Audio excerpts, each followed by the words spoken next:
Welcome back, everyone. We have a great guest with us. We have Chase of Ov Sulfur. How are you doing? I'm doing great. How are you? I'm doing great. It's a really rainy day on a Wednesday, man, over here in Oh, okay. California. That's pretty Yeah, sick. It's sunny over here, but we could use the rain. I'll trade you. I'll trade you. Well, let's get into this. With you being a newer band, can you tell us who Ov Sulfur is? Yeah.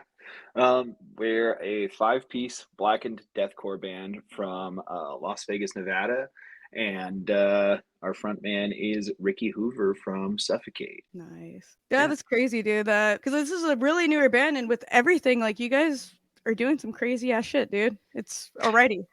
it's kind of nuts. Yeah. Um, So, well, this is your guys' follow-up album to Oblivion that was released in 2021. When did you guys start writing and recording this follow-up? so I started writing when we got back from our first tour we actually did with Signs of the Swarm No Worm Shepherd.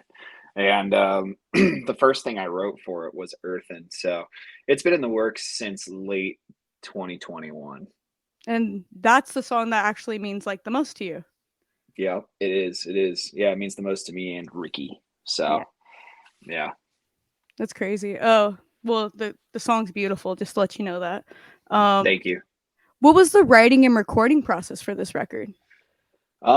So the writing process was, me and our former guitar player Matt would get together Mm. and we would kind of go in a room and be there anywhere from like 4 to 8 hours, depending on if we were on a roll or not. Um, and we kind of just locked ourselves in the room, would be like, okay, how about this? How about that? What do you think here? What do you think here? Like, kind of just trial and error. Um, and that's how we got a majority of the songs. The recording process was really interesting for this one. We had Morgoth Beats from Winds of Plague, and he's also produced like Machine Gun Kelly, Lil Uzi Vert, and stuff like that. Done songs with them. We had him as our producer.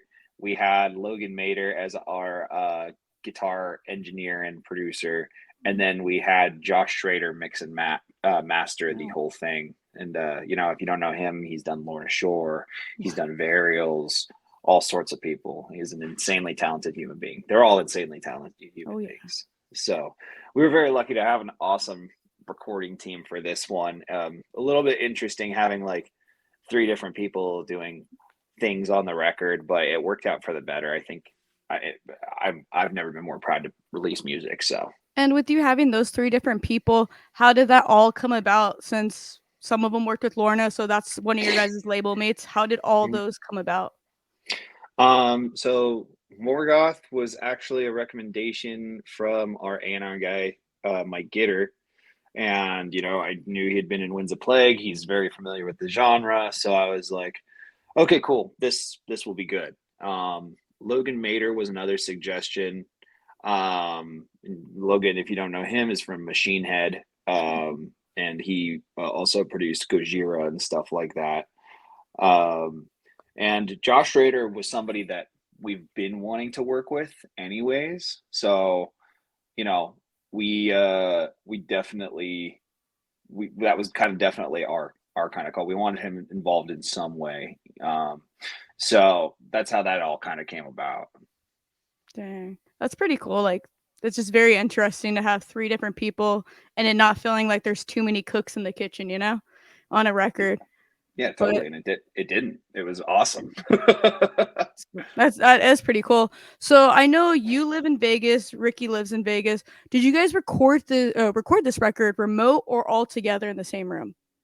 No, we recorded it remote. Yeah. So uh Bat and I recorded guitars in Vegas with Logan, Mhm. and then Ricky recorded vocals in California, and Levi recorded drums in Michigan with Josh Schrader. I forgot Josh also did the drum tracking. How could I be so stupid?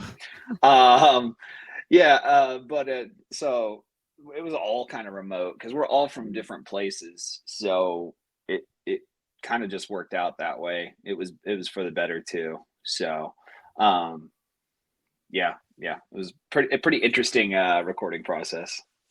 It sounds pretty interesting since you guys seem like you guys were everywhere. Like you Hmm. were in Vegas, Ricky was in California.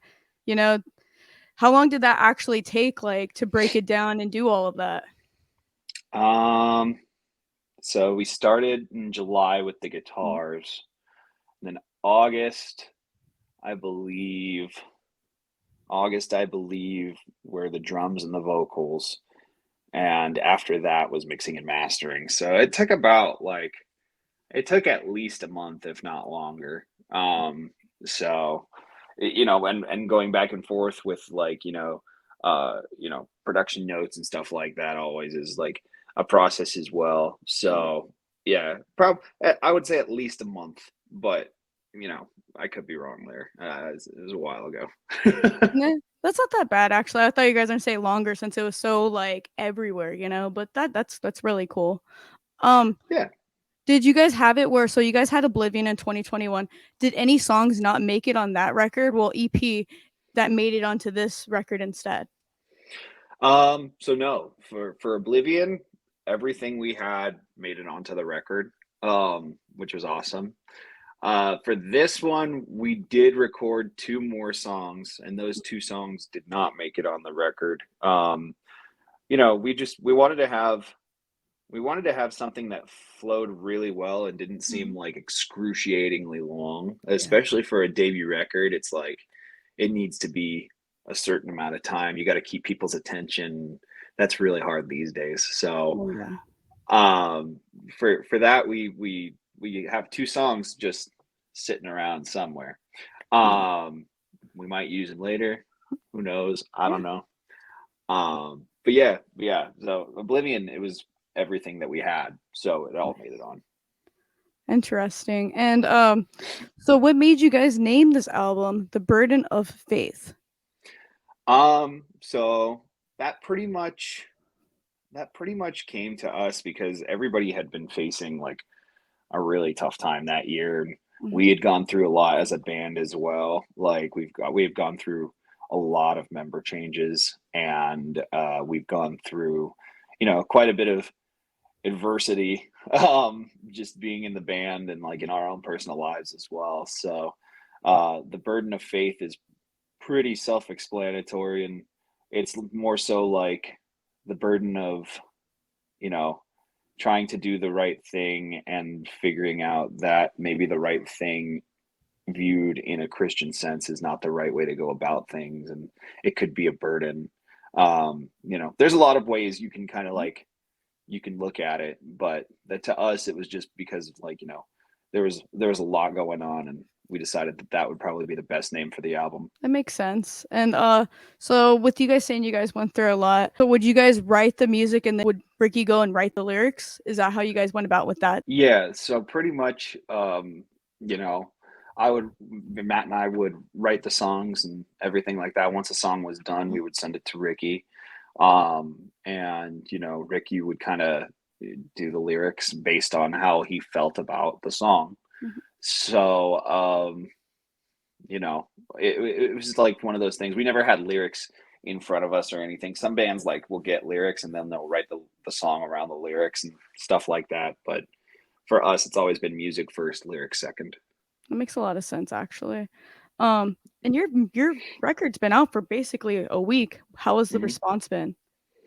It's been insane. It's been awesome. I was stoked because even Reddit wasn't like bad. And they usually tear people apart. So it's like, it's awesome. I'm pretty stoked, and like I said, it's the most proud of music I've ever released. So it it's awesome. It's an awesome Yeah. feeling.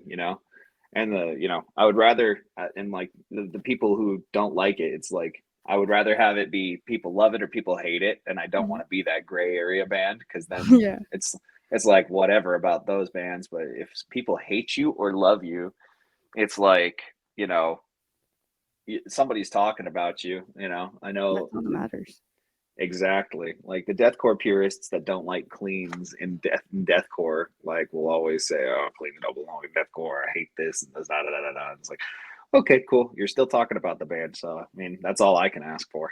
Well, I mean, look at them. Like all they do is shit talk Will Ramos when, like, he's one of the best vocalists out there right now. So can Yeah. we really believe what they actually say half the time? No.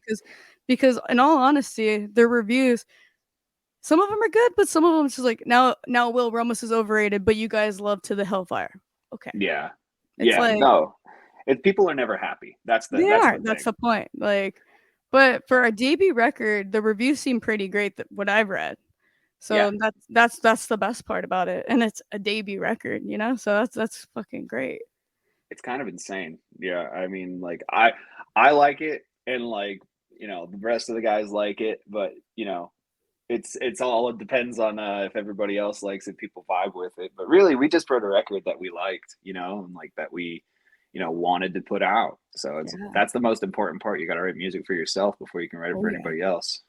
A lot of people don't get that, and they won't ever get that. Like when you guys are gonna go on a tour, you guys are different than Carnifex. You guys are different than Chelsea Grin, but you guys are in the deathcore scene, and you know what? Like we need something different, and that's what you guys are actually bringing with the clean vocals. You know? Totally. Yeah. I mean, like if you're not switching it up and trying to stir the pot, then what are you doing? You're kind of Right. just you're just kind of with the status quo at that point. Yeah, it's all about reinventing. So you guys started this band 2 years ago. Did you guys see yourself blowing up on this level? I mean, on some level, because I knew Ricky was involved, but Yeah. it would be like big. It's just a matter of like we're doing kind of insane stuff, even for like being a brand new band. Like even Yeah. with Ricky, it's kind of insane. So to this level, no, but I knew it would do something. Yeah. It's crazy because like I barely heard of you guys probably a year and a half ago, probably I'll give it that. Mhm. And you guys have been on some of the hugest fucking tours. And I'm not even like I'm like, wow, they just barely came out. And is it because they're label mates? You know, like or no, because some of the Carnifex is Nuclear Blast, you Mhm. know? It's Mhm. insane. Uh, but you guys been hustling hard with touring the last year or so. Did you guys think you guys would land huge tours with Carnifex, Lorna Shore, Whitechapel, As I Lay Dying? No, we did not. We did not think that would happen. We like at first Ricky didn't even want to tour, Dang. and yeah, he just wanted to do like local things, maybe festivals, whatever. And we started getting these insane tours and these insane offers, and we were like, well, we can't not do this. Yeah. Like it's it's one of those things where it's like the offer is just like you have to do this. Yeah. I agree. Yes, And what's nuts. cool is Ricky has like a different vocal style than like Will Ramos and like Scott, and we could keep naming deathcore vocalist names. He's gonna bring something different, and you guys are just gonna keep reaching and reaching and reaching, going to the top. That's the cool part about you guys doing these tours too. So Yeah, by next year, you guys won't be like an opener because I don't think you guys are actually opening this tour. You're the one I think second. But you guys are gonna be okay. Then you guys are gonna grow and grow. That's the cool thing about you guys doing this though, and doing the bigger tours. yeah, yeah. I mean, it's kind of insane. Like and like they just keep getting better and better, and I it's know. it's it, it's kind of nuts. But yeah, I mean, the whole goal is to like you know just do what we can, Hmm. and hopefully we get to play for a bunch of people. Like Oh that's yeah, that's the goal. But yeah, I mean, hopefully in the future you'll see like Europe or other places or yeah, whatever. definitely. And on the last tour you guys did with Lorna Shore, that thing was basically sold out everywhere. So you got to play for sold out crowds almost every single night. Yeah, yeah, playing for sold out crowds every single night is Insane. nuts. Nuts. Right. It's insane. I mean, it's mind blowing. And with you touring with so many of the biggest deathcore bands, have they taught you anything you didn't know already about touring? Or is there Oh, anything that like became a touring must? oh, for sure. Like, it it's like we're still a fairly new band, so we're still trying to figure it all out. And there's a lot of trial and error that happens. Like Mhm. the first tour we did with Carnifex, like we were all cabs and monitors, so it was fairly easy and da da da da da. Once we got into As I Lay Dying, we got into in-ears and a laptop and like all this other stuff. And so like that was something new. And they were helping us out whenever like everybody has been very, very welcoming and like super, super nice, because at the end of the day, like Ricky's the only one that's like actually like toured. Mhm. Like, I mean, I've toured a little bit in like my smaller bands, and Ding kind of has too, Levi kind of has too, but nothing on this level. So we're Yeah. still trying to like figure it out. And I think we've gotten to a very good point. Um, so this next tour will be even better than Oh yeah. than we did on the Pain Remains tour, because we know a lot more now. And even all the bands on the Pain Remains tour are like, we're looking, they would look at our rig and they'd be like, oh, you could do this, you could do that, you could do this. Like, Yeah. I'm just like, super, super nice. Like, they don't have to give that knowledge out, Of and they don't have course. to like talk to us about it. So it's awesome. It's crazy. So with you guys being a band that's done so many tours now, what's your guys' gear from the beginning to like, and how has it like switched all the way to now, like from touring wise? Yeah, so we were a cabin head type band. Like, like we had awesome Omega cabs that the Ghost Inside gave us. And then we had, our heads, and then we'd have our in-ears. Mm. Or well, actually, at first we didn't even have those. So at Dang. first on the Carnifex and Enterprise tour, it was just monitors, cabs, go. Um, and so from there, we went on the As I Lay Dying tour. We added in-ear monitors, and the in-ear monitors are a godsend, or Satan send, whatever you want to say. Um, I yeah. got it. Uh, and then that was the new gear for that tour. On Pain Remains, we went all digital, no Mhm. cabs, Dang. just amp modelers. So we would go straight through the front of house. Dang. And yeah, so that we've definitely evolved as we've gone, and made things easier on Mm. ourselves, and made things easier on the trailer, and the weight of the trailer versus gas. So having cabs in your rig is just I don't know, it's like so heavy, and you're so Oh weighed yeah. down, and you could make so much more room for like merch or whatever. So it was necessary. And I think our rigs now are probably the strongest we've Yeah. had. So yeah. Thanks. So I'm guessing you guys have a little less problems than most bands do when they're because all the weight. Eventually, they get flat tires and all that nonsense from the trailers. So that's cool. I I mean, I guess, but we kind of just make up for it and putting more merch in the trailer. So Oh well, that's always good. It's better than having the label ship you out merch. It's expensive, you yeah, know. yeah, that's a plus. It's nice. So you guys been on some unbelievable tours already, and are about to leave for another one. Do you have any favorite bands you like touring with? Oh man, I mean, I've loved all the bands I've toured with. Let's see. Favorite band I've toured with. I love the Left to Suffer guys. They're so fun, and they're awesome dudes. Mhm.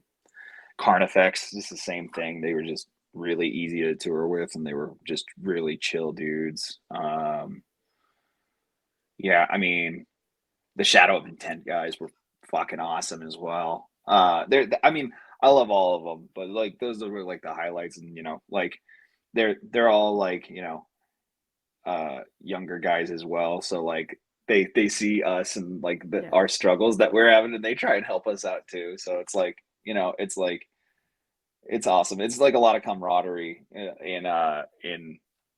in metal these days, versus like the old ego attitude where it's Oh like, I'm yeah. better than you, I don't need to talk to you.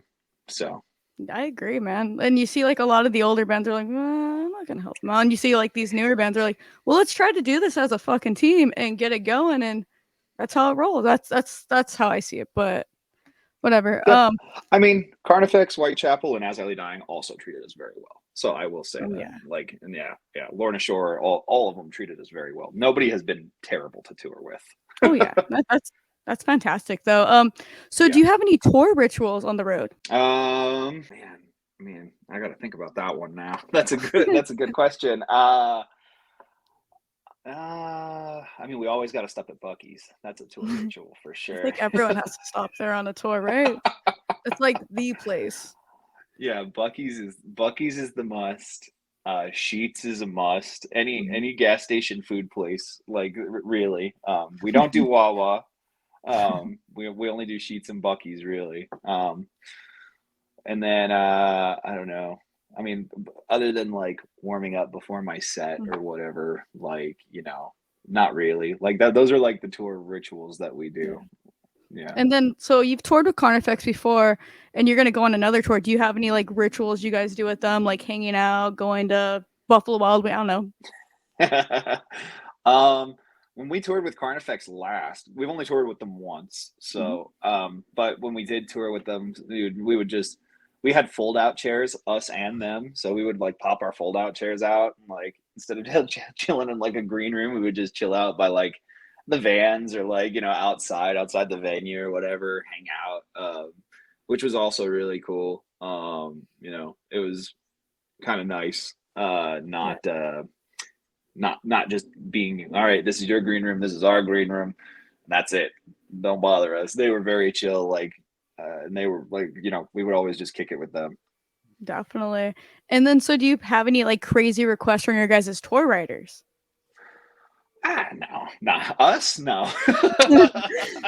You guys don't need like 100 like M&Ms, and then like they all have to be green or purple or I don't know, orange. Man, we're so easy. It's like, I don't know, get us some like Diet Coke and some beef jerky and we're okay. Like, it's one of those where it's like the tour riders that are like insane. It's like Like Metallica. Metallica or Ozzy or any of those. I know Ozzy was the green M&Ms. Yeah.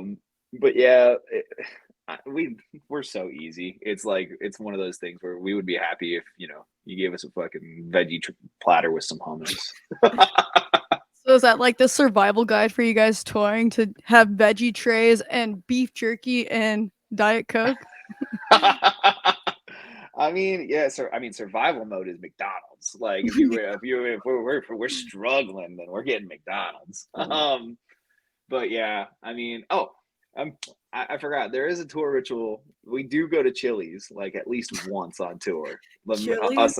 Us and the band. We go to Chili's at least once on the tour. It's so shitty and like whatever, but you can get so much food at Chili's. Do you guys Like like make sure I you love it. guys have the app and you guys get the free salsa and chips too and everything? No, there's an app. We can get free salsa and chips. I heard every time you go, you get free salsa and chips if you're like part of the, I don't know, like it's on the app. It's a thing my friends do, not me. Oh, okay, okay. No, no, we But usually do. Oh, now go you ahead. guys know. Yeah, now we know. We usually get like the 3 for $10 meal or whatever the hell it is, and you can get a drink, an app, and an entree. And, like that saves our lives because then we're like filled up. I don't need to eat for 2 days after I go to Chili's. Oh my god. And so, well, I was gonna ask, how's your guys' eating habits on the road? Does anyone have like a crazy like eating habit? Um, Ding only eats fried foods. Um, it's like I've never seen that dude eat a vegetable or like solid protein in my entire life. It's always fried or grease filled. Me and Ricky try to stay healthy on tour. Like I eat pretty okay. Like last tour, I'd get like ramen, or I would get like like this or that, or I wouldn't get like fried foods or anything. Like something that's somewhat of some substance. This next tour, me and Ricky agreed that we were gonna go to the grocery store and get like chicken and bread and rice and stuff like that. And so like a cooked rotisserie chicken or whatever, and just spend our money on like healthy protein, carb, whatever, like as long as we're not like eating fast food every fucking day. Makes sense. So yeah, we try to be good. And then but Ding and Trey. Trey is our touring guitar player at the moment. And he also just loves, he wants anything big. He wants to do like food challenges everywhere we go. And I'm like, you don't need to do a food challenge everywhere we go, bro. Like, it's Just fine. just blows the whole tour budget because he has to do a food challenge for you guys. Pretty fucking much. I was really hoping when you said you and Ricky were gonna go to the store that you guys were gonna say, yeah, we're gonna buy some steaks and some beers and have like a barbecue. I don't know. I was thinking barbecue, but rotisserie chicken. Okay, that's cool. Nah, yeah. I mean, if we had one of those little dome guys, I guess we could like grill some steaks or whatever, you know. But steaks are Tour expensive. rider. A tour rider, that's fair. Yeah, just have some like raw steaks for us there. Yeah, 50 raw steaks so we could put some of them on the bus and have some for later. Just one venue. I'm just kidding. So you've done a bunch of tours in the US already. Do you have a favorite state or city to play? Oh, I love Denver. Denver, Colorado is one of my favorites to play, honestly. Mhm. Not only because the people in Denver, love us every time we go, but it's like I just love that city. Like it's so nice. Like the weather's like always pretty fucking good. Like it's never shitty. And I don't know. I just really love Denver. I also liked I also liked Birmingham, Alabama, which is weird, That's random. but it's super random, but it's such a nice city. Like that place is also super, super cool. Dang. Is it just because of how nice it is, or is it because of the crowd, or awesome, or crazy, or insane? Uh, with Denver, it's a mix of both. Mhm. Um, and with Alabama, it was mainly because the city was so fucking cool. Like we would the buildings are old. It looks like it's from like the early 1900s. And there was actually a fountain down there where it had like a Baphomet playing with like different uh woodland creatures and shit like that. It was pretty awesome. So the crowd there was also rad too, but that one was mainly because the city was so cool. Makes sense. I mean, with the Batman and all that, that makes sense. That makes sense. Um, Yeah, well, let's get into like live performances. Do you have any guitar or vocal warm ups you do before recording or playing live? absolutely. um, with vocal warm ups, I was lucky enough to meet David Benitez, who is Ricky's vocal coach. He's awesome. Yeah, he's awesome, man. That guy gave me a bunch of good vocal warm ups that I've been using ever since. Mhm. And as far as guitar goes, I'll kind of just warm my fingers up. There have been a lot of other warm ups I've been doing lately, like legato techniques and stuff like that. We don't do really a lot of that in Of Sulfur songs, but Mhm. practicing on the road is just as essential to try and build up your technique. So, Oh yeah. uh, and yeah, I mean, mainly it's like just like maybe 30 minutes before I'll grab my guitar and just start noodling on it, like, warm up my fingers, make sure I'm like loose and ready to go.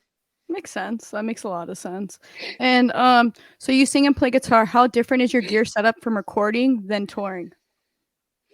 Not really that different. I mean, it's still just digital. Mhm. Like in my home studio, I use Misha Mansour Tone Forge on my digital audio workstation, and I have mic set up with like all stock Logic plugins, nothing crazy.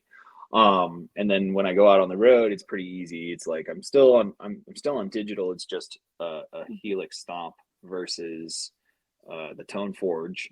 And then I have my mic set up, but we don't have a dedicated sound guy, so it's kind of different. If the sound guy wants to get really crazy and add some reverb to my voice, and like some nights I'll have more reverb than others or whatever, like that's cool. But yeah, it's not super super different. It's pretty similar across the board. Makes sense. And do you bring a bunch of guitars on tour, or do you just bring like two? I bring at least two. Yeah, Yeah, I bring at least makes two. sense.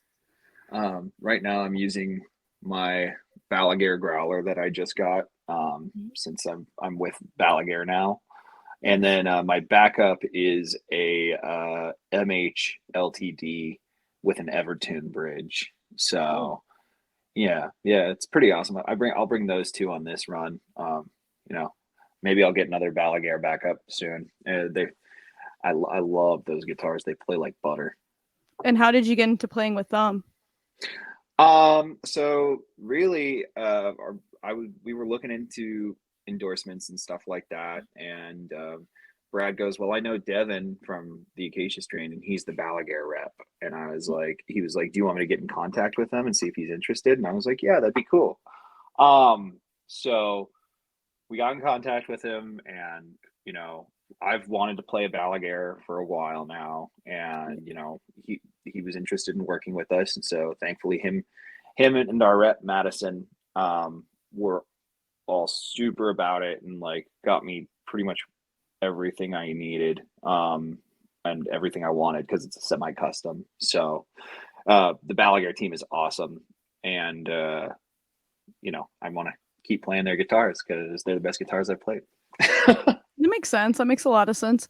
With you saying you guys were looking into endorsements, do you have any other endorsements? We are Fishman artists. Mhm. So Ken Suzy, who's in As I Lay Dying and Unearth, and uh, you know, hooked us up on the As I Lay Dying tour with some Fishmans and stuff like that. So shout out to him. I only play Fishmans ever since I started using one. I was like, this is the pickup I only want to use. I don't want to use anything else. So that was cool. And then Ernie Ball is we have an artist deal with them as well, and they always hook us up with strings before tour and everything like that. Hell yeah. That makes sense. And that's a great endorsement to have, especially if you're always touring.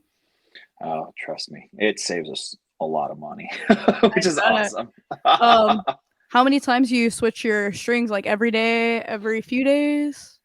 um, no, I mean I was switching them every other day on As I Lay Dying and the Painter Mains, but I think because I feel like I don't need to do it as much because I'm only playing for like 30 minutes every day or 20 minutes every day.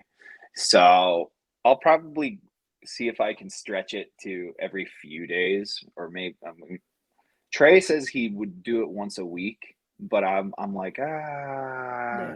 I want a little bit more life in my strings. So I mean, the Ernie balls do last longer than a lot of other strings, but I like to have that really snappy guitar sound. You know what I Yeah. mean? Like those fresh string sounds. So Makes sense. That makes a lot yeah, of sense. So you guys have so many layers to this record. Are you bringing backing tracks on tour to play like the sounds that you like? yeah, yeah. We use Logic, and we do have a backing track session all loaded up and everything like that. And with the style of music we play, it's kind of hard to not do that. We There was one show in Philadelphia where our computer, or I don't know if it was the computer or the interface, but one of them kept bugging out. That's so And I know it's the worst, but we finished the show, and it was like yeah. whatever, like it's one of those things where the show must go on, and like the Yeah. crowd loved it, so I was like whatever. Um, Not to say you can't do it without them, but it's kind of crucial in the style of music that we do. Oh yeah. And Hmm. then I kind of always wondered, so how did you guys get classified black and deathcore? I mean, that's kind of like Ricky's thing. He was like, I want to do black and deathcore, and I want it to sound like Lorna and Shadow of Intent. And I was like, okay, we can do black and deathcore. We're gonna do it different than Lorna and Shadow, though. Yeah, of Like course. obviously there are influences there from both bands, and Mhm. we both enjoy those bands, but I personally wanted to do something a little bit different, and I wanted to incorporate cleans, and almost like not. I don't want to say we dumbed it down, because some of our riffs are not dumbed down, but like focused a lot more on structure than like tech, or complicated riffs and stuff like that. You know what I mean? Mhm. Oh yeah. Yeah. Well, that's cool. You guys definitely have a different sound than that for sure. So that's good to know. Okay, you guys are gonna play with Chelsea Grin and Carnifex, and the new record's been released. You guys have 5 guest vocalists on that record. With you guys Mhm. playing some of those new songs, how are you guys gonna go about those songs without those vocalists? I mean, On Befowler, Ricky kind of just does Alex's part live. We've already played that one a couple times. Mhm. And then the rest of the songs that we play live aren't the ones with guest vocalists on them. Oh shit. Yeah, I mean, Wide Open, Howard is on, but we also released a version where it's just me and Ricky on Wide Open.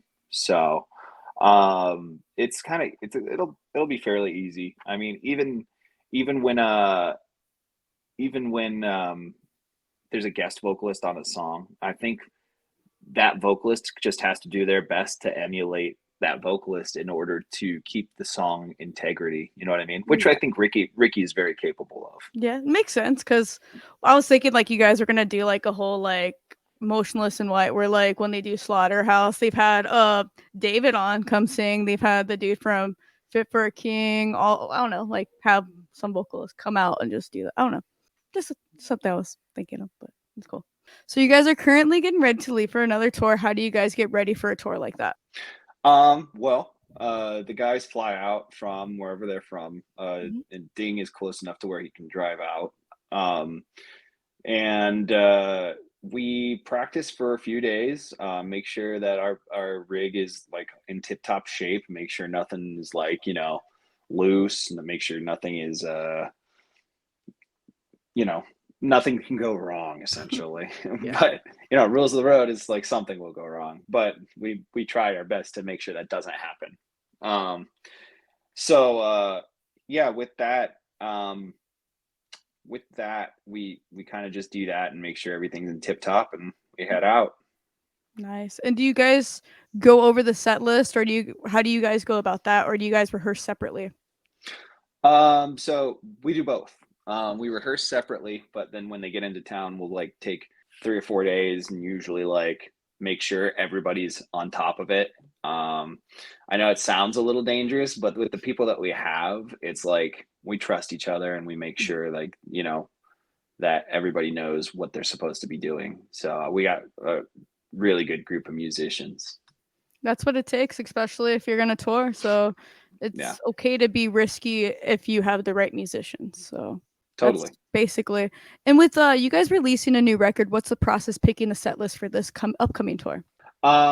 So really, like we haven't played any of these songs like live except for Stain and Rot. We did for like the Bleeding Through run Hmm. that we did, and we did for the Jose Mangan show, but we've never played these songs on like a national level. So we're gonna play the songs. I think that I mean, it's for what we discussed. We're gonna play the songs that we made music videos for and that we released. So you'll be able to see all those songs played live Damn. finally.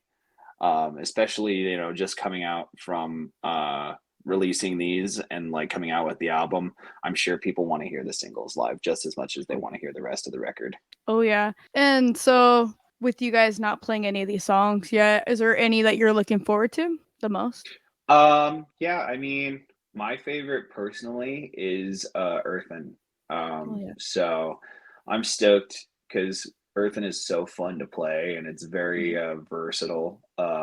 Showcases Ricky's voice, my voice, my riffs that I've wanted to use in songs and all that type of stuff. So I'm very, very excited to play that one live for everybody.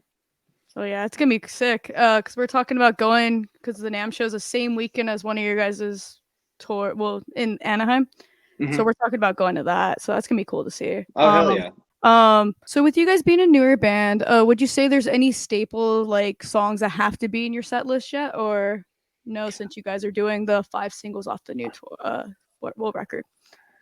Um, yeah, I mean, if being uh, you know, an opening act, you only get so much time. Yeah. I would say that Behind the Hand of God should probably be like a staple, Mhm. or Oblivion, one of those two. Um, However, with the new album, we really just want to showcase those songs, and I feel like all the ones that we've released kind of, I don't know. It really showcases our new sound. So I'm really more so focused on those as opposed to like the EP songs. And not to talk bad about the EP, but I just think that we leveled up this time Oh as far yeah. as riffs and music writing goes. Oh yeah. And that makes sense. You guys grown, you guys sound better, you guys sound amazing. So why not showcase those songs, you know? Thank you. You guys recently played well, yeah, you guys recently played a show that was hosted by Jose. How Mhm. did you guys get invited to do that show? I mean, Jose has played us on Liquid Metal, I believe, Mhm. and which is awesome. I'm so stoked. So that was cool. And then I guess him and our A&R guy were talking about Spirit World, and then because they were talking about Spirit World, he said, "Oh, Ov Sulfur's from Vegas too. You could do like a Vegas takeover show." Like that's kind of how we got invited to that. Which so shout out Mike Gitter for that one, and shout out Jose for having us because it was an awesome show. The Affliction Warehouse that we played in had like an entire upstairs where Jose had like guitars and like Pantera memorabilia, which was awesome for me because I love Pantera. And all sorts of stuff and like just cool, really cool things from like over the years and like that he's been collecting. So yeah, I mean that was an awesome show to play. He's one guy definitely you would want backing you. He's one of the best interviewers out there right now and one of the best metal DJs. So it's good he has your guys' back. That's my Absolutely. opinion on him.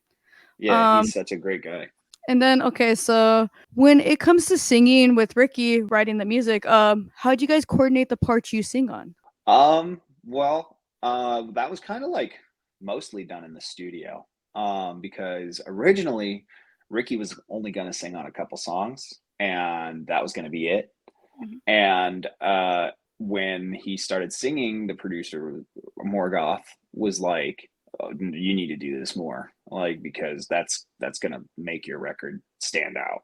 Oh And yeah. so which I'd been saying, and so I was like, "Yeah, Ricky, get in there and do it." Pretty much what happened was Ricky would do it, and I would accent certain things with my voice, because I have the kind of like screaming type vocal where it's like singing, but it's like really harsh and raspy. Mhm. Um, so and there's a lot of like back and forth that we do too. Like Ricky wanted a song where we do a lot of back and forth. And then there's some where I sing in the bridge and then he sings the chorus, or I'll sing in the chorus and he sings on a bridge. It was kind of like planned out that way to where he wanted to do certain things and then I would like kind of like write around that, if that Mhm. makes sense. And then Ricky and Morgoth would be like, yeah, let's do that. Let's try this. Let's try this. Let's try this. Or even Morgoth would be like, hey, why don't you sing on this? And then why don't you do a harmony here? And Ricky's and my voices have like a very similar tone too. So it's very easy to mesh our voices together. Mhm. So it was kind of like really easy to do it. And playing it out was kind of like, I guess you could say it's like last minute, but Yeah. not really. Like it just kind of worked out that way. Makes sense. That's very interesting to like where you guys thought it was gonna be one way, but the record turned out completely different. Hmm. Um, okay, let's break this down. You guys have 5 guest appearances. How did that come about, and how did you guys pick which song the vocalist would be on? So pretty much we had written all the music before we even like thought about guest vocalists.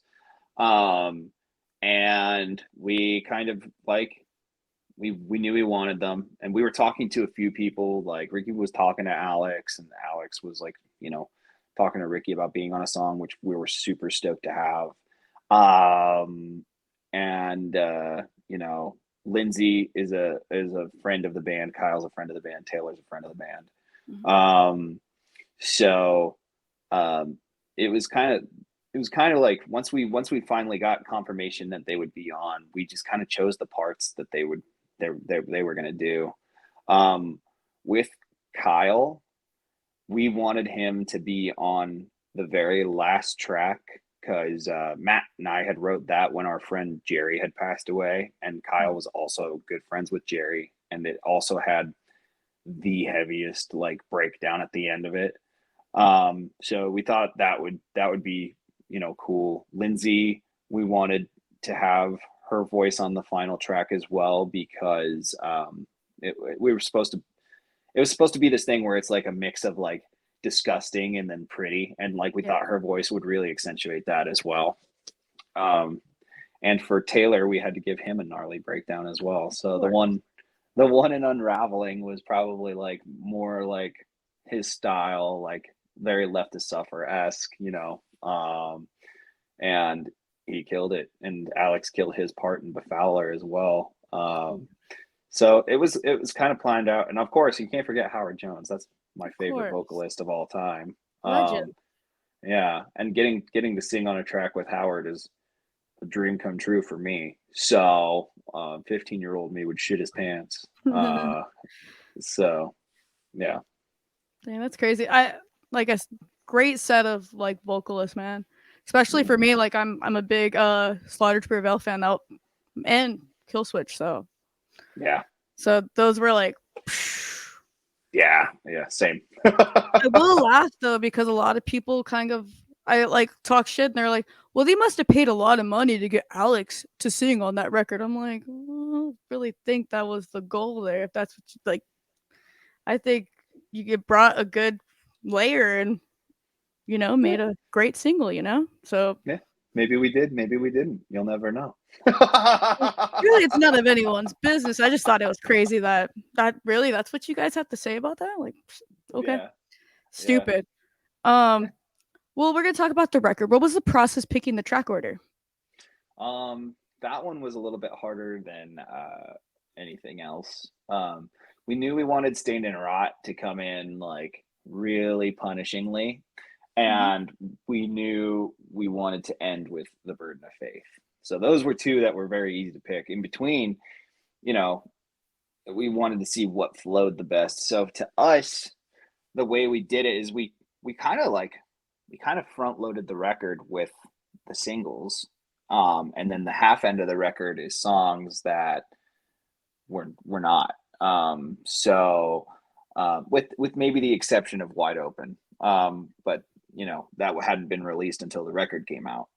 Yeah. Um, so it was what really flowed the best for us, and like you have all like the hits up top, and then you have the new stuff on the back end, and like it kind of keeps you entertained throughout the whole way without feeling like too long. You know what I mean? Yeah. So that's kind of how we did that. We kind of just sat in a room and figured it out with Morgoth. Makes sense. And that's interesting to like put the hits at the top and the newer ones at the bottom, but it flowed correctly when I was listening to it. The like 8 times I made sure when I was doing my questions. Okay, I can't Nice. miss something. Come on. You're listening like, Um, do I like this? no, it was good. It helped me on my morning run. That's all that mattered to me. There you go. Okay, so you guys have 5 music videos that you guys released, which actually was pretty interesting for me. Did you guys use all the same like directors on all of them? Well, on 4 of them because one of them's you know. Animated. Yeah. Yes, we did actually. So we used Custom Fabrications and her team. Missy is like one of the best art directors out there, and she's killing it. We really were fans of her work, and Ricky was a huge fan of her work and wanted to work with her. And we ended up making it happen, and I'm very stoked because she is the queen of special effects and gore and dark art. So it was awesome. Vicente is the guy who shot the music videos, did a killer job. Justin, Black Rabbit Photography, he did all of our promos for that time as well. So the whole team just absolutely killed all the art on everything, and they also did our album cover as well. Oh, I Um, noticed. yeah. So Missy was integral in the making of The Burden of Faith because her imagery is all throughout the singles, the Mhm. artwork, everything we did visually. So it was Definitely. awesome working with her. And then so like it seems like so since you used the same team and the same director and all that stuff, um, did you guys record that like each music video like back to back to back, like within like a 2 week span or something like that? So we recorded two music videos, and we did them back to back.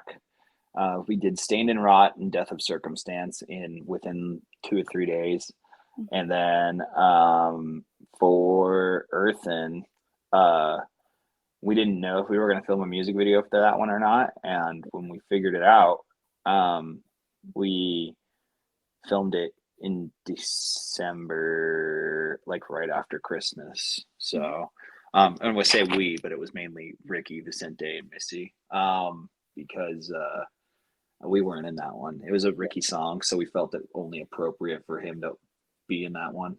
Mm-hmm. Yeah. Well, that makes sense. And then with except for because Earthen's a little different, and then of course you have the image like the animated one.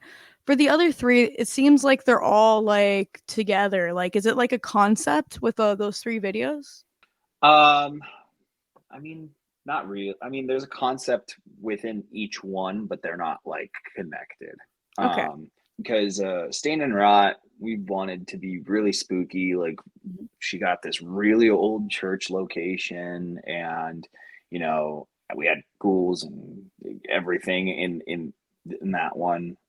With Death of Circumstance, the song is about like the Spanish Inquisition and like Salem witch trials and stuff like that. So they really honed in on the Salem witch trials aspect of it. And then Earthen is about Ricky's nephew that passed from cancer, which is a lot more serious than like, you know, Yeah. than the other ones that we did where we just wanted like spooky. Yeah. So yeah, but I mean, her having that art style tied them all together for sure.